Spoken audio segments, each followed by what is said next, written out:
donc on se lance directement avec le numéro 8, Yarok le profané, qui est Une bête. une bête. Numéro 7. J'aime bien cette blague. Qui du coup est une bête pour 5 mana, dont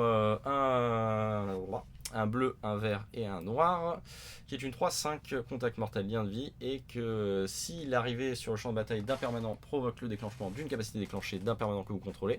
Cette capacité se déclenche 2 fois. Alors je vais l'expliquer pour ceux qui n'auraient pas forcément compris. C'est possible, ça peut être un peu compliqué. Donc à chaque fois que vous avez une carte qui va déclencher une capacité d'arrivée en jeu, donc soit parce que votre carte a un ETB, une capacité d'entrée en jeu, soit parce que vous avez une carte qui dit qu'à chaque fois qu'une créature rentre sur le champ de bataille ou qu'un permanent rentre sur le champ de bataille, faites ceci, et bien du coup ça va le doubler. Voilà. Pour ceux qui ne sont pas les capacités déclenchées, c'est s'ils se déclenchent en fonction d'une condition. La capacité activée, c'est ce que vous activez vous-même, en payant du mana, en tapant, bref. Voilà. Alors il y a moyen de faire des build around. Pour moi, je le vois très bien avec Vannifar. Oui. Clairement, dans un Sultai Vannifar, ça sera une très très bonne carte. Parce que doubler les triggers d'un Chupacabra, doubler les triggers de plein de trucs. Ça peut être pas mal. Ça peut être pas mal du tout. En dehors de ça, je sais pas. Si, voilà, c'est Panharmonicon, qui est un artefact qui faisait le même effet en fait, qui a vécu dans une méta où il y avait Abrad, donc pour qu'il vive dans une méta où il y avait une carte qui était très jouée, qui était très un artefact pour deux, bon, c'est que son effet était quand même pas mal. Et là, du coup, c'est une créature qui a 5 de Q, donc déjà, faut aller le gérer avec des blasts, ça va être compliqué. Elle est légendaire, donc du coup, le tubette qui dit détruire la créature non légendaire, ça marche pas. Il est à 5 de CCM, donc du coup le tyran, le machin c'est chiant à gérer, et même du coup celui qui inflige la carte qui inflige 4 blessures, qui meule de 4, qui fait gagner 4 points de vie, etc. Enfin bref, et bah ça ne tue pas non plus, donc ça va être une carte qui est quand même assez chiante à gérer malgré que ce soit une créature, et qui a un effet qui est vraiment pas dégueu pour le coup. Clairement, et ça va être sympa de faire des. De toute façon, Vannifar, c'est rigolo. Oui. Alors, j'en dirai pas plus. Numéro 7, nous avons. Pas toi. Kikar, Furie du Vent, qui est une 3-3 vol pour un incolore, un bleu, un rouge et un blanc. Qui dit qu'à chaque fois que vous lancez un sort non créature, ajoutez un jeton de créature à 1 blanche esprit avec le vol. Et vous pouvez sacrifier un esprit pour ajouter un mana rouge. Et donc c'est là où je te disais tout à l'heure pour Storm. Clairement. C'est ça, en plus c'est toi qui me l'as dit en plus. Oui, c'est vrai, je sais pas. Excusez-moi. C'était il y a longtemps, je sais, mais c'était quand elle a été spoilée, tu m'as dit ouais pour Storm et tout, et moi j'avais fait ah ouais j'y pensais plus, enfin j'y avais pas pensé, et là du coup je te le dis ouais si on a un truc pour le Storm, tu fais bah non on n'a pas. Non oui clairement, alors moi j'y voyais déjà un build around où vous pouvez vous amuser. En gros vous avez une carte qui dit qu'à chaque fois que vous lancez des sorts de non créature, vous pouvez produire les mana. Donc tout ce qui va être truc à un mana qui fait piocher, c'est gratos. Sauf c'est rouge, hein. Oui, c'est rouge. Ouais, mais de toute façon, vous Ouais. allez faire un base rouge. De toute façon, vous êtes obligé de jouer rouge pour jouer la carte. Par contre, si c'était ajouté n'importe quelle couleur, c'est vrai que là, Là, oui, non, ce serait vouloir péter de ouf. les hops, les trucs comme C'est ça. Mais au pire, on sait déjà, Shaylee, c'est joué en standard. Ouais. Donc les effets qui font popper des créatures quand vous jouez des sorts de créatures, c'est cool. Et en plus, enfin, vous pouvez faire. Il y a moyen de faire des build around avec. Je pense que j'essaierai d'en faire si j'arrive à débloquer la carte. Si on arrive à débloquer la carte. Et franchement, alors après, bon, 3-3 vols pour 4, bon voilà, c'est léger. C'est là où le bas blesse. C'est le bémol. On va dire c'est le 3 de Q où le bas il blesse. Ouais, très clairement. Ouais. On aurait aimé que ça soit une 3-4. 1-6. Extra. Au moins elle meurt pas. Mais ouais, clairement. Enfin, cette carte pour moi elle a du potentiel. De toutes les tricolores, pour moi c'est celle qui a le plus de potentiel de débilité. Sans dire que ça va être overpété. On n'est pas là pour révolutionner le standard en plus. De toute façon, N20 n'est pas là pour révolutionner le standard, hein, ni même le moderne, ni même quoi que ce soit. Mais ouais, moi je l'aime bien. Ouais, il y a des trucs à tenter avec. On tentera des trucs. Très clairement.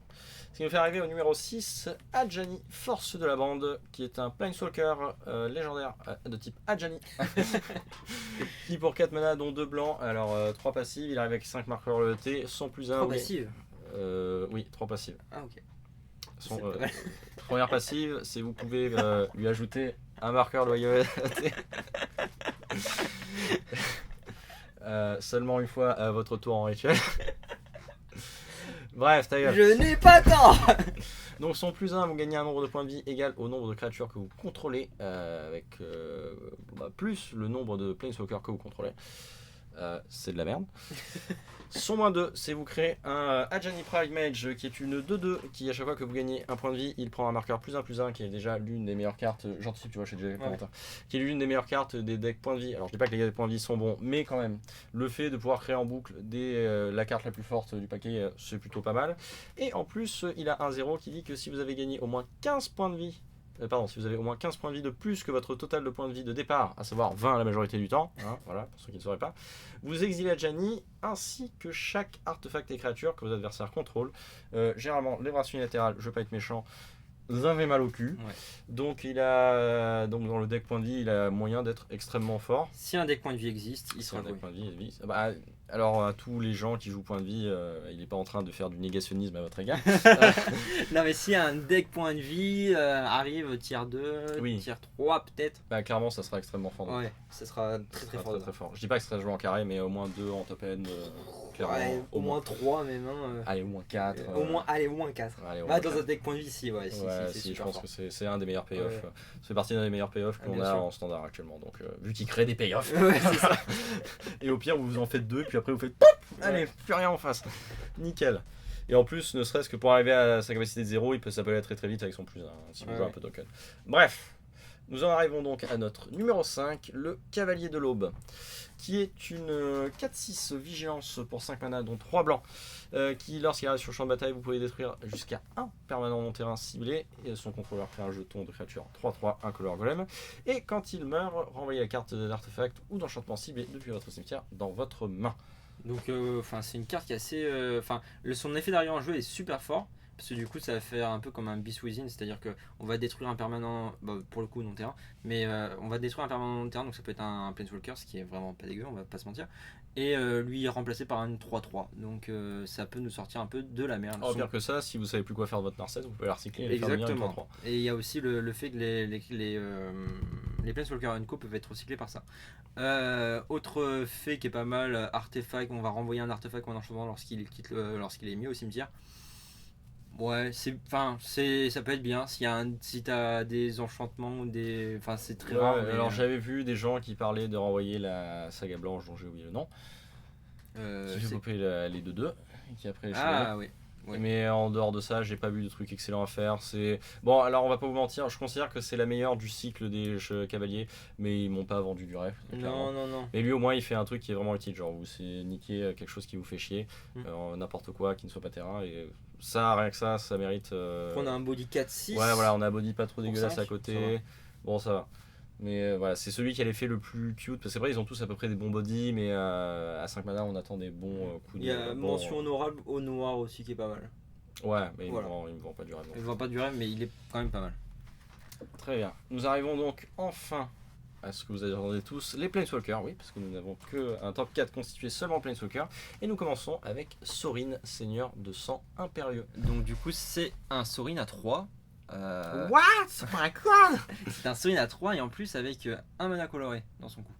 Faut le préciser. Donc +1, la créature ciblée que vous contrôlez acquiert le contact mortel et le lien de vie jusqu'à la fin du tour. Si c'est un vampire, mettez un marqueur +1/+1 sur lui. +1, vous pouvez sacrifier un vampire. Quand vous faites ainsi, Sorin le seigneur de sang impérieux inflige 3 blessures à n'importe quelle cible et vous gagnez 3 points de vie.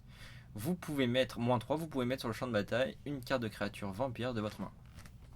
Alors, bon déjà, je pense qu'il n'y a pas besoin de préciser que dans un deck tribal vampire, c'est très bien. Et il y a un potentiel de truc à la con que j'aime beaucoup avec son -3, puisque nous avons une carte en standard dont je n'ai plus le nom. Adaptation ésotérique. Qui permet de faire que toutes les cartes, que ce soit dans votre bibliothèque, cimetière, main, tout ça, soient d'un type de créature. Et voilà, et du coup, vous pouvez faire son -3 et me poser n'importe quelle créature. Vilis, si tu nous regardes, je pense à toi.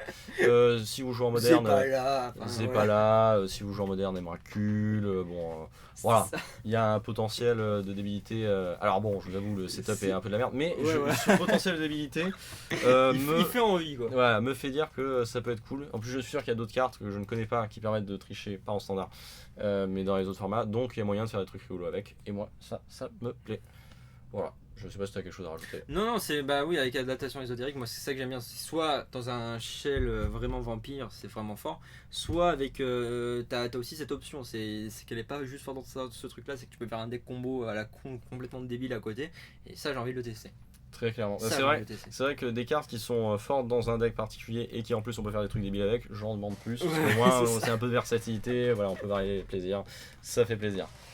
Ce qui nous fait arriver à notre numéro 3, Vivienne rangée au bestiarque. Rangé. Range. Je suis un Je français suis de... dyslexique. je suis un français de France. Ranger au bestiarque qui, pour 4 mana dont 3 verts, arrive avec 4 marqueurs loyauté. Plus 1, vous répartissez 2 marqueurs plus 1 entre jusqu'à 2 créatures ciblées.